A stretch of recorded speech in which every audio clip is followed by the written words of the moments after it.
Hello and welcome to Sensei podcast. This is Manos Brilakis discussing with leaders in the field of CTO and complex PCI. Sensei means teacher or master in Japanese. The goal of the Sensei podcast is to help you learn and improve in CTO and complex PCI so that you can become the best that you can be and offer your patients the best possible results.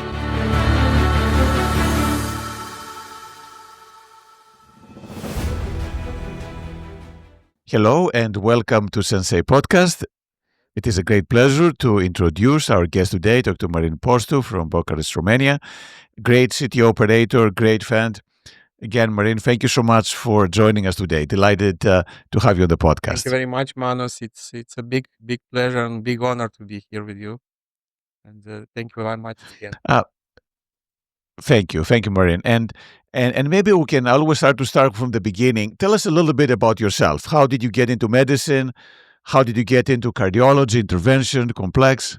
Okay, so medicine is coming from my mother, because she was a medical assistant. So his dreams was to make me a doctor. So this is how I go to the medical school, but I like it. It was really nice, and I always, when I finished my medical school, my dream was to be a cardiac surgeon. But that year there was no fellowship in cardiac surgeon, so I go to radiology. So I was a radiologist and imaging, and it was like in the third year of the fellowship, a friend who was a cardiac surgeon in Germany, one of my colleagues from medical school, asked me if I don't want to learn how to do a coronarography, because they need it in Chisinau, because at that time I was in Moldova, in Chisinau. I was born there. And if I want to learn how to do a coronary angiography. So this is how I started. I come to Bucharest, 1st December 1999. It was my step in the cath lab. So from that moment, I'm in the same cath lab, working with the same guys in the same place. So I remember that first 2 months, I just don't put my hand on the needle. I'm just staying in the cath lab and looking at the guys how they working. It was like maybe not just the beginning of interventional cardiology, but it was a little bit harder to start interventional cardiology at that time than now, let's say. And I remember the 2nd of February was my birthday, and the guys gave me a gift to go and make a femoral puncture. So for me, it was great. At that moment, I was excited, and from that day, I started to go in the cath lab and in the patient, almost all the cases in our cath lab. So, and I remember that in May, in the same year, in 2000, almost everybody goes to PCR, and I remain with one of my senior colleagues. And I remember that I start to work independent without nobody look at me in the one of cath lab. So it was really nice to me. And then I always like coronary angioplasties. It's something that I love, because you have the fast result, you enjoy the result, and the job is nice. And then late, let's say 10 years maybe back, I tried to understand the CTO. It was really difficult for me, because it's crazy. It's you know that you don't need to dissect the vessel, and then you find the people that they are dissecting the vessel and go subintimally. So it's when you're starting to do this, it's not easy to understand. And now I cannot say that I'm doing a lot of CTO PCI, but maybe more than 50 a year, at least 50, 70 PCI, CTO PCI, and of course a lot of complex PCI with calcium and low ejection fraction and something like this. Sure. So it's a very interesting way. So you started as a radiologist, which I think is unique. Most people, I think you're the first one I'm hearing. So that's a great way to get into it. but also give you some advantages, like, for example, looking at coronary CTs, because now, as you know, we're doing more and more coronary CTs. So maybe there's some advantages to that. But what attracted you to the complex side? As you said, the CTOs and the other complex stuff. What made you want to do these more complex cases? It's maybe, you always, at least me, I'm trying always to do something new, to not be in my comfort zone when I'm working in the cat lab. So it's always I'm trying to challenge myself to be better than the yesterday's me. To try to find a way to do something new, because otherwise, if you are doing the same stuff always, at some moment you say, okay, I know how to do this, and let's say it's okay, but there is I need this drive always, little bit of adrenaline. Wonderful. And were you always like this from school and early days, that you wanted to get better and improve? Yes, I was always like this. I remember that even if there is not at my work, let's say, or in my fellowship in radiology, there was now at that moment Moldova was really dark ages. So it was really difficult to find a way. And in some moment I was almost quit the medicine. But I Okay. always try to find something else to do. Let's say for example, I put the internet in some medical school at that moment, just by making a grant from some foundations to do this. So I always try to do something if I have a free time to do something else. So not just to stay in the same place. Wonderful. And then tell us a little bit about how you learned the complex work. Did you just trial and error by yourself? Did you have some people come and teach you? How did you learn how to do these complex Um, cases? in our cat lab, we are the let's say the oldest, maybe, and the biggest cat lab in Romania. I have a great colleagues. They are always performed a complex case. So we are always, let's say, we are doing, for example, rotablation for more than 20 years in our cat lab. So it always was challenging to do something in our cat lab. CTO was not, because the CTO was a field nobody wanted to touch it in our cat lab. So, like I said, it was like first meetings. I go just to the meetings and try to understand. It was totally understandable for me at first meetings. I always say, okay, why they trying all these wires when you can do it just with BMW? But after that, I find, let's say, a man. He is also Romanian, working in Sweden, in Göteborg, Dan Ioannis. And we met at, I think, in San Francisco at some TCT meeting. And we just start to discuss. And I asked him, he was already a CTO operator, really experienced one. And I asked him if I can come to his cat lab in Sweden. So I was there for 1 week, and they prepared, he is working together with Truls Ramundal, and they prepared for that week. They prepared like seven CTO cases.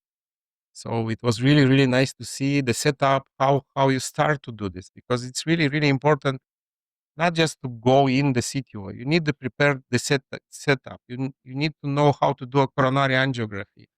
You need to know how to look at it, to see all the options for you. So it was really nice week. And after that, he came for first cases. I bring him to Romania, and we started together. We started together, simple cases. Then he let me work, and he just assist me. And after that, we started more and more difficult cases. And after that, I started to do it by myself, starting with the easy one and going more complex and more complex. Wonderful. So you did have a great person to help you out in the early days to learn and to improve on that. And what did you find the most difficult thing to learn in the CTO and complex area?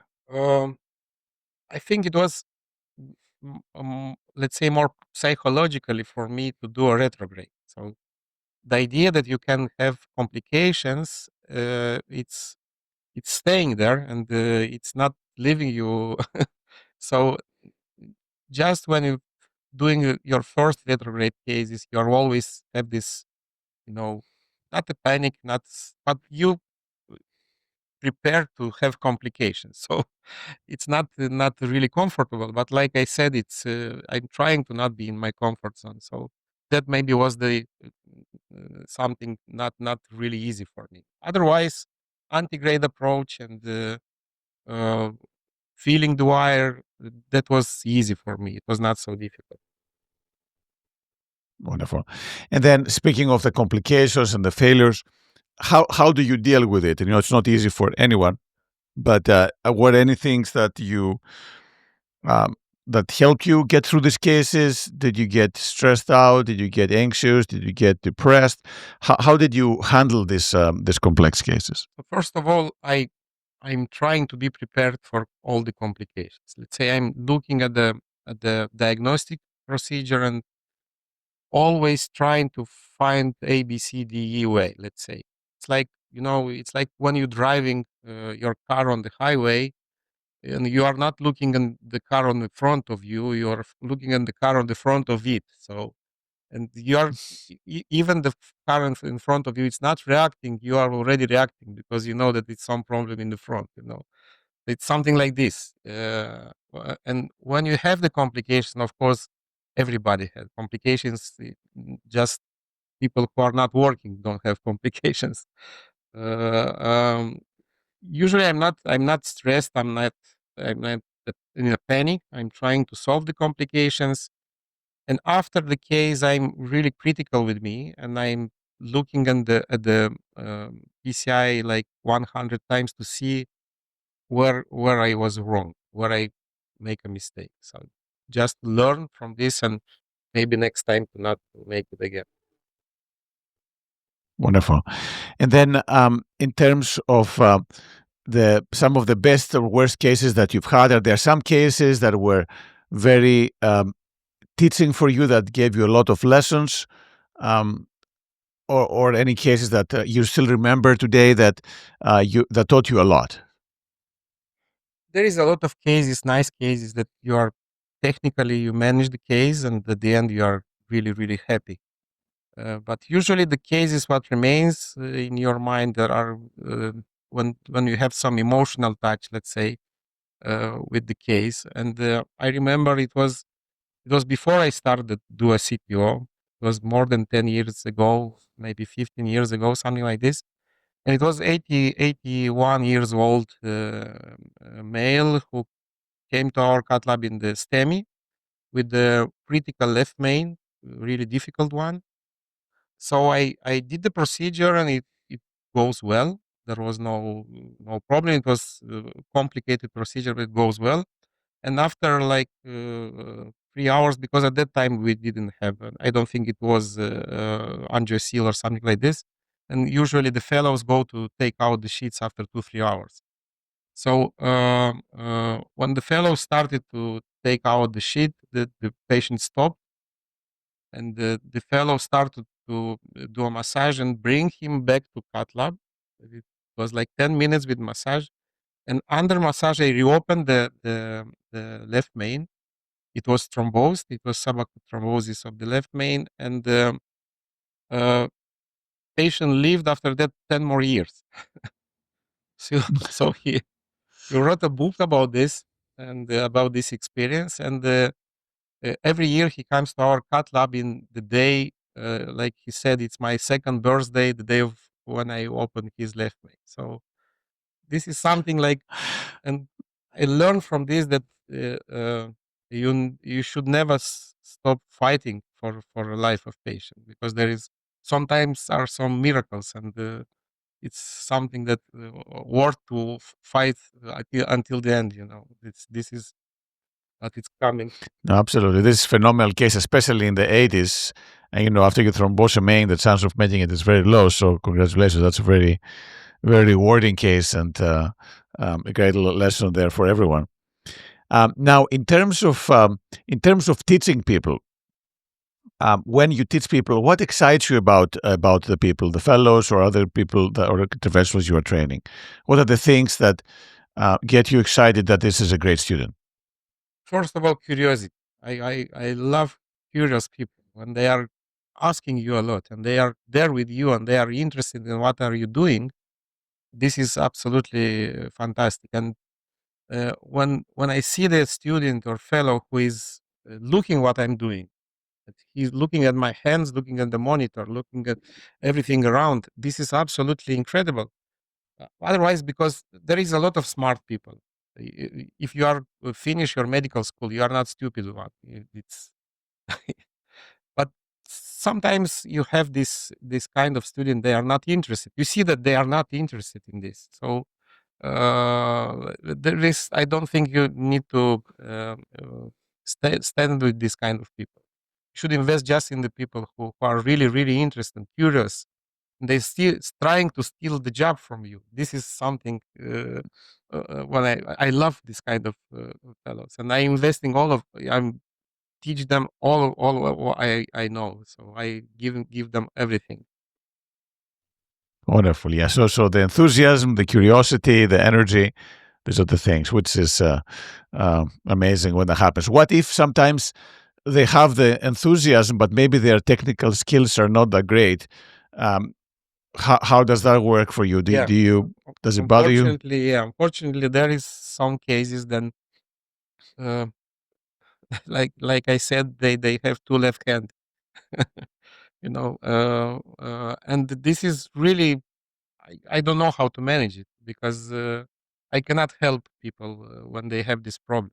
They're really smart ones, really curious, enthusiastic, but you need.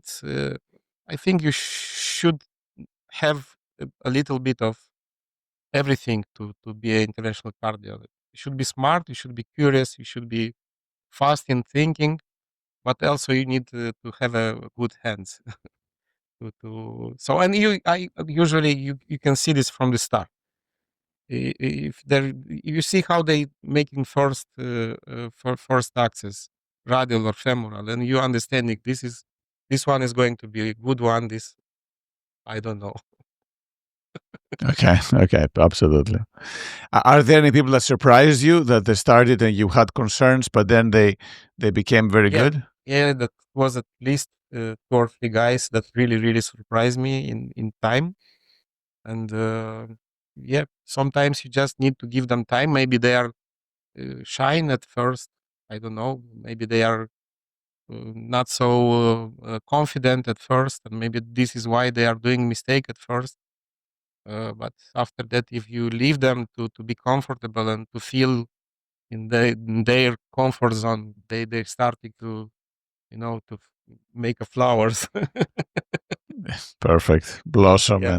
and get better. This is wonderful. So Marin, tell me a little bit about yourself. How do you keep in yourself in good functioning capacity? Do you meditate? Do you write? What do you do for fun? Um, my meditation is cooking. I love to cook. And this is like it starts in when I was student.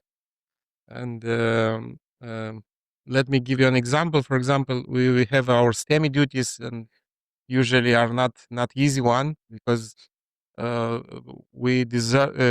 It's like more than 3 million people coming to our cat lab in the day where we are in STEMI. So the region that we manage is more than 3 million people. So usually we have at least 10 STEMI cases in the duty, sometimes 15. So it's a lot of work. And usually when I'm coming from this kind of duty, I can't fall asleep. I don't know. I'm really tired. So I'm in the way home. I'm stopped by market, and at the market I decided what to cook. I'm buying the products, and they're coming home, and for 3-4 hours I'm cooking, and I'm cleaning my mind from this tiredness of STEMI duty. After that, I'm eating something with my family and go to sleep. Wonderful. And what are your favorite dishes that you make? It's one that I um, let's say make it to perfection because I start do these dishes in my when I was student, and I'm still doing these dishes, and I think now I find the way to make it almost perfect. And it's some dish from Asia. It's called love. It's some rice with meat, and it's something really, really nice, really, really tasty. Wonderful. So you have the energy, despite being very tired from your call and everything. You still have the energy to do this and cook on that. And listening music also, it's for me. I cannot live without music. So music, it's also for me. It's my trying always to find something new in music. Always listening a lot of new music. This is really, really important for me. Perfect. And what kind of music do you prefer? It's let's say almost jazz, jazz blues. Let's say rock, some classic music, but not a lot. Not so many modern music. Let's say I'm not knowing at all modern music. But this is let's say my favorite singer is Tom Waits. So I'm something like just give you the idea what I'm listening. Yeah. Perfect. Perfect. And then do you have any favorite books or any favorite movies? Uh, Books, yeah. My favorite book is it's Bulgakov book Master in Margarita. I read it like I think 5 or 6 times, and always find something new. Find something new in this book. It's really really fantastic reading, and uh, it's something about reality and not reality, and it's combining and criticizing the system, and a really really nice book. I love this book. In the movie, I was born in former USSR, so in Moldova, former USSR. So there was a great director, Georgi Danelia. He is Georgian from Georgia, and there is a fantastic movie called Mimino, and I love this movie. It's a comedy, but it's absolutely incredible. I saw it like more than 20 times. Wonderful. Wonderful. And then what other things do you do outside medicine? So apart from cooking, music, any other things that you enjoy? Um, we are traveling a lot with my family. I love to travel, love to to find new culture, to find new people. It was always really interesting to me to discuss with people when I'm going to some places, and because you are opening your mind always when I and usually I love to travel to the places where people saying don't go there, and you everywhere you can find something really nice, especially people. The people are really really nice everywhere. Wonderful. And tell us about your typical day. How many hours do you sleep? How many hours do you work? Nowadays I'm sleeping not more than 6 hours. I used to sleep more. I like to sleep actually, but I cannot sleep more than 6 hours now. So I'm usually Just too much to do, or you just I wake just up? wake up. So I Okay. just wake up at 6 a.m. I'm usually already wake up and doing something around my house, preparing some breakfast for family, maybe looking at the news. And after that, I'm going to work, and the work is depends. Sometimes it's um, like more than 10 hours a day, something like this. After that, I coming back and trying to do something with my daughter. I have 14 years old daughter, so trying to find a way to Congratulations. to keep in touch, because it's not easy to have this with the teenager. Wonderful. Wonderful. And tell us a little bit about what excites you the most right now. Are there some areas that you're super passionate about at this time? um, I I really really excites me what people can do, uh, like humans. It's I don't think there is something impossible for human being. They can do everything, and in the same time, this is it scares me because in a lot of situation, people doing this to destroy things, not to construct something. So Imagine how we can be if all our intellectual capacity and material capacity goes just to development, to invent something, to do something good. And I always in not just in medicine. I mean, when I'm looking how people can solve the problems around the world, it's absolutely incredible, absolutely incredible. I think and I hope that we will go to that way and not the the wrong way. No, absolutely. And then, what are the things that you would like to do in the future? Are there some things that you would like to work on and learn and do? Uh, I'm still in this complex PCI. I don't think I'm knowing everything and still learning. And I think all your life you are learning. That there is no you cannot stop from learning. There is a lot of Wonderful. new techniques appearing always. When you're going to some CTO meeting, there is at least 10 new techniques and 10 new tools to use. So it always you should be there and always find a way how to manage to use them. So I think this is a never-ending story. So and Wonderful. I don't know if I uh, will do a step back from international cardiology. But if I will do this, I think I will open some small restaurant with just 3 tables, and Yeah. I will cook every day. And if somebody don't like what I'm cooking, the McDonald's is around the corner. Well, I'm sure it will be a huge success if you were to do that. Yeah. So Marin, what are the things you've done? Obviously, amazing work, set up a great program. What are the things that you are most proud of so far, both in medicine and outside? In medicine, I'm proud with my colleagues. I have great colleagues. We are like a family, and we trying to do good things in international cardiology. Around Romania, we have more than 30, maybe 40 doctors that are working in this field, and all of them was trained in our cath lab. So we are really proud with them. I'm proud that I put a shoulder to make a complex PCI meeting in Romania. It's a cheap Romania called. It's going to be 7th edition the next year. So Congratulations. I think it's a nice one. At least people saying this. uh, I, I don't know. I'm really proud to be here with you. This is also a big achievement for me. So, so thank you. No, I mean, you have phenomenal work, and you can combine not just the clinical part, as you said, but also the education, teaching not only within Romania but also outside the country as well. So it's been phenomenal.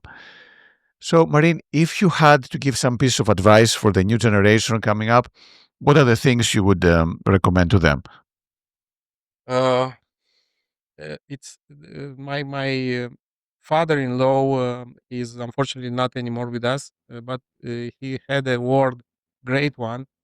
He always saying, "Hurry, uh, hurry up to do good." Oh, because there is you never know when it's ending, and it's after you. You should leave just good things. At least try to do this. So this is why my advice to not just the young people, to everybody: hurry up to do good. Sounds very good. I think it epitomizes in a short period of time. So, Marin, thank you so much. Again, congratulations on the great work that you've done, both on the clinical side and the education side. Great pleasure again talking to you today, and super excited to keep on working with you. Thank you, Manos. Thank you very much. Hope to see you soon.